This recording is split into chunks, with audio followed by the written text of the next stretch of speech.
بسم اللہ الرحمن الرحیم، السلام علیکم۔ میں گوہر بٹ سیاستہ کے پلیٹ فارم سے آپ کی خدمت میں حاضر ہوں۔ خبر یہ ہے کہ شہباز شریف صاحب نگران جو سیٹ اپ آنا ہے اس کی راہ میں ابھی تک رکاوٹ بنے ہوئے ہیں۔ یہ میں آپ کو ایک بڑی خبر دے رہا ہوں، اور اس کے ساتھ ساتھ آپ کو بتاؤں گا کہ جو نیا نگران وزیر اعظم ہو سکتا ہے وہ کون ہو سکتا ہے، کیڑے پاسے ہو سکتا ہے۔ کچھ اکد نام ہی ہے نے، وہ بھی میں آپ کے ساتھ شیئر کر لوں گا، لیکن ابھی معاملہ یہ ہے کہ جو نگران وزیر اعظم ہے وہ سامنے کیوں نہیں آ رہا، کسی بات کے اوپر اتفاق کیوں نہیں ہو رہا۔ دیکھیں جو آئینی پوزیشن ہے نا، وہ آئینی پوزیشن میں آپ کے سامنے رکھوں۔ آرٹیکل 224 جو ہے وہ ایکچولی ڈیل کرتا ہے اس سارے صورتحال کو۔ اس صورتحال میں جب کہ اسمبلی خود توڑ دی جائے تو پھر 90 دن کے اندر الیکشن کروانے ہیں۔ اپوزیشن لیڈر اور حکومت دونوں کے درمیان جو ہے ملاقات ہونی ہے۔ ان کے پاس ہیں 3 دن۔ 3 دن کے اندر انہوں نے کسی ایک نام کے اوپر اتفاق کرنا ہے۔ جب وہ کسی ایک نام پر اتفاق کر لیں گے تو معاملہ حل ہو جائے گا۔ اگر وہ اتفاق نہیں کر سکتے، کسی گل تو نہیں ہوتا اتفاق۔ اب ظاہر ہے جو ہمارے راجہ ریاض صاحب ہیں اور شہباز شریف صاحب ہیں، راجہ ریاض بھی ویسے کی ضرورت کہ شہباز شریف نے اتفاق نہ کرے، لیکن پھر بھی چلو مطلب ایک اصولی سی بات کرتے ہیں نا، ٹھیک ہے۔ تو راجہ ریاض صاحب اتفاق نہیں کرتے یا شہباز شریف صاحب اتفاق نہیں کرتے تو پھر آئین یہ کہتا ہے کہ دونوں حضرات جو ہیں وہ دو نام سجیسٹ کریں گے وزارت عظمیٰ کے لیے۔ مثلا اے بی ایک نے کر دیا، بی سی دوسرے نے کر دیا۔ اچھا اب پھر کیا ہوگا کہ جو سپیکر ہوگا وہ 4 افراد کی ایک کمیٹی بنائے گا، 8 افراد کی۔ یعنی یہ کام انہوں نے کرنا ہے پہلے 3 دن میں۔ 3 دن میں یہ کام نہیں ہوگا تو اس کے بعد پھر سپیکر کمیٹی بنائے گا۔ 4 افراد جو ہیں وہ اپوزیشن لیڈر دے گا، 4 افراد جو ہیں وہ ان کے نام دے گا وزیر اعظم، وہ کمیٹی بنے گی۔ کمیٹی ان 4 افراد میں سے جو دونوں وزیر اعظم اور وزیر اپوزیشن لیڈر نے سجیسٹ کیے ہیں، وہ 4 نام، ان میں سے کسی ایک کو وزیر اعظم بنائے گی، اس پر اتفاق کرے گی۔ اگر فرض کرتے ہیں وہ اتفاق نہیں کر پائے، ٹھیک ہے، ان 4 ناموں میں سے، تو پھر وہی 4 نام جو ہیں وہ الیکشن کمیشن آف پاکستان کو چلے جائیں گے، اور الیکشن کمیشن آف پاکستان اگلے 2 روز کے اندر اجلاس بلا کر ان میں سے کسی ایک کو وزیر اعظم نامزد کر دے گا۔ یہ ہے سر سارا پروسیس۔ اچھا اب بہت سارے نام مارکیٹ کے اندر چل رہے ہیں۔ جلیل عباس جیلانی صاحب کا میں نے کل نام دیا تھا، بلکہ ایکچولی تو میں نے یہ نام 1 اگست کو دیا تھا کہ جلیل عباس جیلانی اور نجیب اللہ ملک، یہ 2 نام میں نے دیے تھے، اور جلیل عباس جیلانی صاحب کا نام ٹاپ پہ جا رہا تھا۔ اب تھوڑا سا ہلکا جا نیواں آیا کیونکہ اب وہ جو ہے ایک ہیں اپنا صادق سنجرانی صاحب، ان کا نام بھی آ گیا۔ اچھا میں آپ سے عرض کروں کہ آئین کی جو یہ شک ہے نا، یہ اس کی روح کیا ہے؟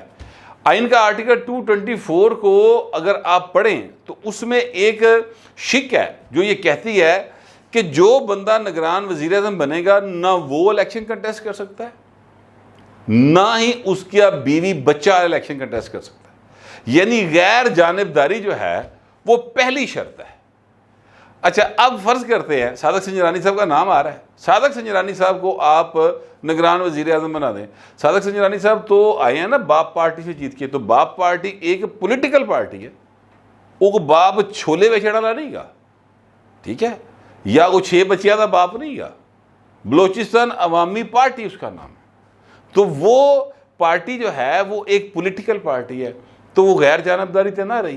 لیکن یہاں پر ایک باریک نکتہ یہ ہے کہ جناب چونکہ چیئرمین سینٹ اور سپیکر قومی اسمبلی دونوں کے بارے میں یہ ازیوم کیا جاتا ہے، یہ گمان کیا جاتا ہے، یہ خوش فہمی رکھی جاتی ہے، یہ غلط فہمی یہ چکر میں ڈالا جاتا ہے کہ یہ غیر جانبدار ہوتے ہیں، تو اس لیے ان کو غیر جانبدار کنسیڈر کیا جائے گا۔ میں ویسے آپس کی بات ہے، صادق سنجرانی صاحب اگر یعنی بنتے ہیں نگران وزیر اعظم تو میرا اس پر اعتراض ہوگا کیونکہ وہ غیر جانبدار نہیں ہوں گے، ٹھیک ہے۔ اچھا اب یہ صرف غیر جانبدار وزیر اعظم تک بات نہیں ہے، ان کی جو کیبنٹ ہے اس کیبنٹ میں بھی کوئی بندہ الیکشن کنٹیسٹ نہیں کر سکے گا، ٹھیک ہو گیا۔ اسی طرح جب اسحاق ڈار صاحب کا نام آ رہا تھا تب بھی میں نے یہ کہا تھا کہ ڈار صاحب کیڑے پاسوں غیر جانبدار نے؟ بھائی میاں نواز شریف دے بھائی وہ پہلے منشی سن، اس تو بعد سمدھی بن گئے، 4 کور یہ وزیر خزانہ رہ گئے، نون لیگ کے ٹکٹ پر وہ آتے ہیں، نون لیگ کے لیے جہاں پر اسٹیبلشمنٹ سے بات کرنی ہوتی ہے پائے لگے ہوئے ہیں، پیپلز پارٹی سے بات کرنی ہوتی تو یہ آگے ہوتے ہیں، اگر کسی بھی اور جگہ کے اوپر بات کرنی ہو تو بھائی صاحب اگے ہو گئے، یعنی نون لیگ کے وہ باقاعدہ ترجمان کے طور پہ ڈیل کر رہے ہوتے تو غیر جانبداری تھے نا نہیں پائے بچ، ٹھیک ہے، تو آئین کے مطابق تو غیر جانبدار ہونا چاہیے۔ تو اب غیر جانبداری جو ہے نا یہ بہت بڑا ایشو بنا ہوا ہے۔ جلیل عباس جیلانی صاحب جو ہے نا ان کا مجھے میں نے کل جو نام دیا تو آج مجھے ایک بڑے سینئر صحافی کا فون آیا، بڑا نون آدمی ہے، میں اس کا نام صرف اس لیے نہیں لے رہا کہ وہ مطلب ہے کہ انہیں کہا یار میرا نام نہ لیں، سچی جیڑی گل ہے، ٹھیک ہے، ورنہ میں نے حالانکہ انہیں کہا تھا کہ یار میں تیرا نام لے کے تینوں سارے جو ہماری گفتگو کو وہ سنا دوں گا، تو انہیں کہا نہیں تو میرا نام نہیں لینا، ویسے سنا دے ساری گل۔ تو میں آپ کو وہ بات بتانے لگا ہوں، بڑے سینئر صحافی ہیں، اتنا بتا دیتا ہوں کہ وہ پاکستان کے نمبر 1 نیوز چینل میں ہوتے ہیں، ٹھیک ہے، اور آپ نے ان کو بہت دیکھا ہوگا ٹی وی کے اوپر، اپنا ولاگ بھی کرتے ہیں ویسے، لیکن آپ نے ان کو بہت دیکھا ہوگا۔ وہ افتخار محمد چودھری کی جب وہ چل رہی تھی نا ڈپر کی بحالی کی تحریک، تو اے بھائی جڑے نا ٹی وی دے شاہ رخ خان بنے سن نیوز ٹی وی کے اوپر نا، یہ وہ شخصیت ہے۔ تو انہوں نے مجھے کہا کہ آپ جلیل عباس جیلانی کا نام دے رہے تھے تو پکی گل ہے شاید واٹس ایپ پھر وہی آئے گا۔ میں کہا یار میری اطلاع وہی ہے کہ ابھی تک وہی ہے۔ تو انہوں نے کہا نہیں یہ نہیں ہوں گے۔ میں کہا اچھا جی کون ہوں گے؟ تو انہوں نے کہا کہ جناب وہ تم بوجھو، تو پولیٹیکل رپورٹر ہے تو بوجھ۔ میں نے ان سے پوچھا، میں کہا یار بیوروکریٹ ہیں؟ انہوں نے کہا نہیں۔ کسوٹی شروع ہو گئی نا پائن پھر کہ بیوروکریٹ ہے؟ انہوں نے کہا نہیں۔ میں کہا جوڈیشری سے ہے؟ انہوں نے کہا نہیں۔ میں کہا یار کوئی مطلب وکیل شکیل ہے؟ انہوں نے کہا نہیں۔ میں کہا سیاستدان ہے؟ انہوں نے کہا ہاں۔ سیاستدان آیا تو میں کہا پھر پنجاب تو نہیں ہوئے گا نا، پھر جلیل عباس جیلانی ہو گیا تو پھر پنجاب جو تو نہیں ہو سکتا۔ تو انہوں نے کہا ہاں نہیں ہے۔ میں پھر چھوٹا صوبہ ہو سکتا ہے، تو بلوچستان سے تو نہیں کہیں آ گئے؟ تو انہیں کہہ مارے۔ انہوں نے کہا ہاں۔ میں کہا اب کوئی میں پھر نہ لواں سینٹ سنٹ میں سے؟ تو انہوں نے کہا نہیں تو لے نا، میں نے ایک دو نام لیے۔ انہوں نے کہا نہیں ہے نہیں گئے۔ تو میں کہا یار من دس ہی دے ایڈا کیڑا تو لکایا؟ انہوں نے کہا یار بات یہ ہے کہ مینوں انہیں بڑے سیگا راوی دسیا تے تیری مہربانی ہے میرے تو نہ پوچھ، جی تو من دوسری باری پوچھیا تو میں تو رہ نہیں ہونا تو میں دس دینا، تو یہ وعدہ خلافی ہو جائے گی۔ تو میں نے پھر ان کی وعدہ خلافی میں نے کہا نہ ہو، ساڑی خبر دی خیر ہے یہ ایڈا کیڑا کوئی مسئلہ ہے۔ یعنی میں اس بات پر 100% کنفرم ہوں کہ نگران وزارت عظمیٰ کے لیے نہ ہی میرا نام کہیں کسی جگہ کے اوپر کنسیڈر ہو رہا ہے اور نہ ہی اس بھائی دا ہو رہا ہے جیڑا اے میں نے کسوٹی کھیڑ رہا سی۔ تو جب ہم دونوں نہیں ہیں، جس لئے چانے چڑھے گا دنیا ویکھے گی، ہمارا تو نام اس کی کیبنٹ دے تھلے لے پاسے او دے اتلے پاسے کسی پاسے نہیں آنا۔ تو جب آئے گا تب دے دیں گے۔ ابھی بہت سارے تکے لگ رہے ہیں۔ اچھا میں پھر یہ سوال ان سے بھی کیا تھا اور میں پھر آپ کی گوش گزار کر رہا ہوں کہ آپ اس نگران سیٹ اپ کے سارے کنسیپٹ کو ایک دفعہ پھر پڑھ لیں۔ آئین کا آرٹیکل میں نے بتا دیا ہے، اردو میں بھی مل جائے گا، انگریزی میں مل جائے گا۔ نگران سیٹ اپ کا مطلب ہے غیر جانبدار سیٹ اپ، ٹھیک ہے۔ اگر یہ سیٹ اپ غیر جانبدار نہیں ہوتا تو پھر اعتراض آئے گا، اور وہ اعتراض جو ہے وہ بہت نقصان دہ ہوگا۔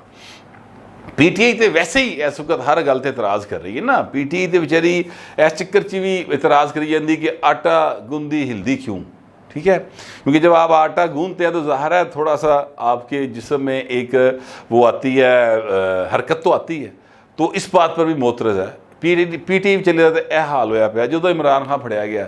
ہن کی کریے پائے نا، انہیں کمال قسم دی بیوقوفیاں کیتی ہیں، کوئی بیوقوفی ہوئے گی عمران خان سے کہ بھئی جب آپ نے سارا پیسے جمع کرا دیے، پیسے آپ کے بینک اکاؤنٹ میں آئے، ہر شہر ریکارڈ کے اوپر ہے، ٹیکس تسی ہوتے دیتا تے گوشوارے چ گل ہی نہیں ظاہر کیتے۔ بیوقوفی ہو سکتی، غلطی ہو سکتی ہے، یعنی ایویں ہی گل رہ جی گئی سمجھ لو، ٹھیک ہے۔ ہوتا کسی وقت آپ کو کھانا فیل نہیں کرتے، وہ این جی ہویا ہوئے گا، ادروائز تو کوئی وجہ نہیں نظر آتی نا کہ یہ اس میں نہ لکھتے، مجھے تو کم از کم نہیں نظر آتی۔ لیکن چونکہ ظاہر ہے میں وکیل نہیں ہوں اس لیے مجھے نہیں پتا اس بات کا، مگر عمران خان کے اندر جانے کے بعد سے پی ٹی آئی والے تے پھوندرے پھردے بیچارے، ان تو سمجھ نہیں آ رہی کہ ایسے کی کریے۔ مثال کے طور پہ جج دلاور جو وہاں پر گئے ہوئے ہیں، یہ بات تھوڑی سی ڈائیورٹ ہو گئی ہے، وہ جج دلاور جو لنڈن گئے ہوئے ہیں، انہوں نے یونیورسٹی کے باہر کھلو کے مظاہرے کری جا رہے ہیں، اور عجیب و غریب قسم کی ویڈیوز ہیں جو وہ اپلوڈ کر رہے ہیں اور کہہ رہے ہیں جج دلاور کی ہیں. حالانکہ جج دلاور کی جو اصل ایک تصویر اتری ہے ایک خاتون کے ساتھ, اس نے لگائی ہے اپنا ٹویٹر کے اوپر, وہ میں نے دیکھی ہے. تو وہ بڑی کیا کہتے ہیں, انہوں نے شکریہ ادا کیا ہوا ہے کہ بڑا ہمبل اور بڑا نائس آدمی میرے سے, انہوں نے میری ان سے ملاقات ہوئی, میں نے ان کو سلام کیا اور تصویر اتروائی, تو وہ ہی از ویری نائس گائے. تو وہ پی ٹی آئی لینا بیچارے دا اے حال ہویا ہے. لیکن نگران سیٹ اپ جو ہے نا, یہ غیر جانبدار ہونا بہت ضروری ہے, کم از کم تاثر ہونا چاہیے. جو بھی شخص سینٹ کے اندر ہوگا نا سر, یا قومی اسمبلی کا ممبر رہا ہوگا یا سینٹ کے اندر ہوگا سر, وہ غیر جانبدار نہیں ہو سکتا. وہ پیپلز پارٹی سے ہو, وہ مسلم لیگ نون سے ہو, وہ باپ پارٹی سے ہو, پائن ہو, آپ پارٹی سے ہو, جیڑی مرضی پارٹی سے ہو. اس لیے کہ وہ ایک پولیٹیکل پروسیس سے آیا, اس کو جس نے جتایا اس کی ہمدردیاں اس کے ساتھ ہیں. بڑی سمپل سی بات ہے, ٹھیک ہے. تو لیکن سر یہاں پر نہ آئین کی روح کو سمجھتا ہے, نہ کوئی آئین, نہ کوئی چکے سرتے رہتا ہے, نہ کوئی ایسی بات ہے. تو ہو سکتا ہے اپنا مرضی ہے, جو مرضی کر جائیں. اس وقت بھی آپ دیکھیں نا, جو میں نے آپ سے کہا نا کہ نگران سیٹ اپ کی راہ کے اندر شہباز شریف صاحب رکاوٹ ہے. جی میں آپ کو بتا دیتا ہوں, مجھے جو ذرائع نے بتایا وہ یہ ہے کہ خواہش یہ ہے حضور کی کہ جناب 14 اگست کو جو تقریب ہوگی, ظاہر ہے یوم آزادی ہے, اس تقریب سے بطور پرائم منسٹر شہباز شریف خطاب کریں گے. اب آئین یہ کہتا ہے کہ جب تک نیا وزیر اعظم نہیں آئے گا پہلا وزیر اعظم کنٹینیو کرے گا. ٹھیک بات ہے, تو کنٹینیو کرے گا سر. آج سر 10 تاریخ ہے, ٹھیک ہے, اور 10 تاریخ کو آپ اندازہ لگا لیں کہ جو 3 دن آگے چاہیے. آج پہلا دن تھا نا, ٹھیک ہے, تو ایک دن یہ ہو گیا اور 2 دن آگے, 3 دن, یعنی 10 11 12 تاریخ آ گئی سر, ٹھیک ہے. اور 12 تاریخ کے بعد سر اسپیکر بنائے گا کمیٹی, 13 کو کمیٹی بن گئی, 14 کو آ جائے گی چھٹی, 14 کو تو میٹ نہیں کریں گے, 15 کو میٹ کریں گے, ٹھیک ہے. اور اتفاق ہوئے گا تاویں 14 تقریب دے وچ شہباز شریف صاحب وزیر اعظم طور تے گئے ہون گے, اور الیکشن کمیشن کے پاس اگر چلا گیا معاملہ تو بھی شہباز شریف صاحب وزیر اعظم کے طور پہ گئے ہوں گے. تو بھائی نے اتنے نکیاں نکیاں خواہشاں جڑیاں نے انہوں نے ملکاں دے مستقبل سٹیک تے لائے نے بہو جی. تو آئین کو کون دیکھتا ہے سر؟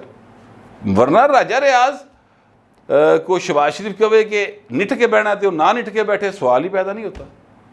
راجہ ریاض سے وہ کہیں کہ ایک ٹانگ پہ کھڑے ہو جائے, راجہ ریاض صاحب ایک ٹانگ پہ کھڑے رہیں گے سر, سوال ہی پیدا نہیں ہوتا. یہ سارا کچھ جو معاملہ ہو رہا ہے یہ چیزیں بڑی ڈسٹربنگ ہے. آپ یار ایک نام پہ اتفاق کریں اور گھر جائیں, جو بھی نام دینا دیں, اور اگلا جو معاملہ ہے وہ شروع ہو, تاکہ ملک کے اندر جو ہے وہ ایک بہتری کی کوئی گنجائش تو نکلے یار. کسی پاس کوئی خوشخبری کو سکون دا ساتھ آوے نا یار. جو بھی اس 16 ماہ کے اندر ہوا, شہباز شریف صاحب کی گورنمنٹ جو ہے انہوں نے ان پہ بہت تنقید کی ہے میں نے, لیکن ایک کام تو اچھا ہوا ہے کہ ملک ڈیفالٹ نہیں ہوا, ٹھیک ہے, یہ انہوں نے کام اچھا کیا ہے. باقی اگر ڈیفالٹ ہو جاتا ملک تو یہ صورتحال ہی نہیں سی ہونی جو راجہ ریاض صاحب کہہ رہے تھے, بالکل ٹھیک کہہ رہے تھے, میں ان سے مکمل متفق ہوں. بننا ہی نہیں سی گل کہ اتنے کوئی نگران سیٹ اپ ہوتے تھے, اتنے کوئی سیٹ اپ ہی نہیں سونا, ہر شاید اپ سیٹ ہونی سی اگر عمران خان رہ جاتا. تو مگر اب آپ یہ سوچیں کہ جن لوگوں نے عمران خان جیسا عذاب اس ملک کے اوپر مسلط کیا تھا, 24,000 ارب روپے کا نقصان ہوا سر. یہ میں مطلب ایکچوئل جو ان ٹرمز آف منی نقصان ہے اس کا بتا رہا ہوں, میں اس کے امپیکٹ کی بات نہیں کر رہا. امپیکٹ جو ہے وہ تو پائے نے پتہ نہیں, میں 24 خرب نہیں 24,000 خرب امپیکٹ ہے, بے تحاشا, ٹھیک ہے. لیکن پوچھا کسی نے جنرل پاشے سے, جنرل ظہیر الاسلام سے, جنرل فیض سے, جنرل باجوے سے, کسی نے کھلار کے پوچھا ہوئے کہ یہ کی کیتا سی جے؟ تو جب تک سر چور دی ماں نہ مارو گے کام نہیں جے ٹھیک ہونا. میں تو کم از کم ایسے ہی سمجھتا ہوں, آپ پتہ نہیں کیسا سمجھتے ہیں, جیسا بھی سمجھتے ہیں لکھیے گا ضرور, مگر ذرا تہذیب کے ساتھ. فی الوقت اتنا ہی, ملتے اگلے ولاگ.